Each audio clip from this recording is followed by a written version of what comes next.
Historiquement vôtre.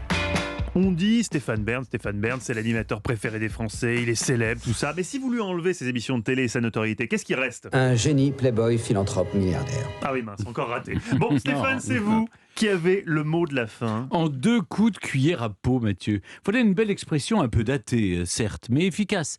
En 2 coups de cuillère à peau, c'est sans difficulté. C'est en 2 temps, 3 mouvements. Voilà, c'est comme ça qu'on pourrait la traduire aujourd'hui dans un langage un peu plus jeune.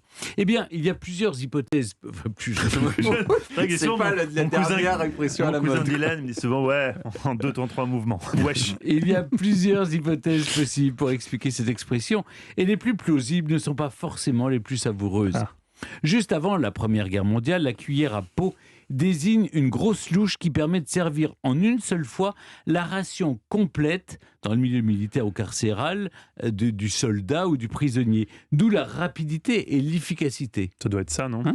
Mais la cuillère à peau, c'est aussi le sabre d'abordage équipé d'une coquille pour protéger la main. C'est donc une façon de trancher dans le vif quand il y a un conflit et de le régler tout aussi efficacement en 2 coups de cuillère à peau. Ça aussi, c'est bien.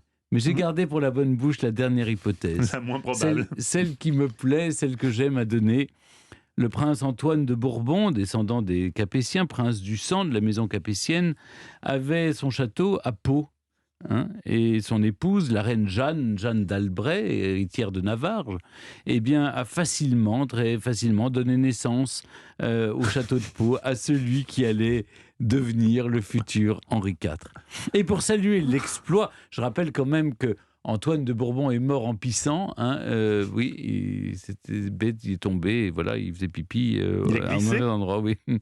Eh bien, pour saluer l'exploit de son épouse et la féliciter de façon un peu gauloise, eh bien, Antoine de Bourbon avait déclaré « Hier, la reine nous a donné un petit prince en 2 coups de cul, hier à Pau ». C'est une hypothèse. L'authenticité de l'anecdote n'est pas certifiée. Oh non, les plus grands historiens sont sûrs, c'est celle-ci. Ce jeu de mots vaut son pesant de cacahuètes. Allez. Notez aussi que le bébé en question, Henri IV, deviendra un peu plus tard célèbre pour un autre plat. C'est pas en 2 coups de cuillère à peau, c'est la poule au pot. Oui, mais ça, c'est une autre histoire.